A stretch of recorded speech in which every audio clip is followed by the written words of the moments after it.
શરમ મિત્રો, તો આજે મારે બપોરની રસોઈમાં દાળ પકવાન બનાવવાના હતા. એટલે દાળ બાફી લીધી, મસાલાવાળા બી કરી લીધા, પછી ખજૂર આંબલીની ચટણી તૈયાર કરી લીધી, પછી ગ્રીન ચટણી કરી લીધી.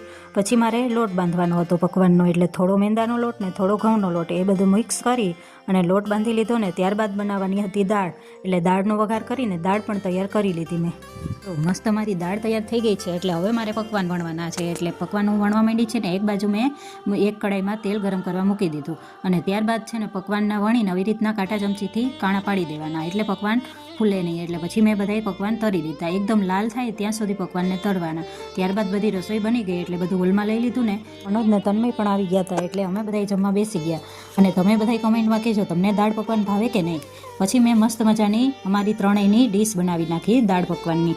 તો પહેલાં તો આવી રીતના પકવાનનો ભૂકો કરી નાખવાનો ને પછી એમાં દાળ નાખવાની.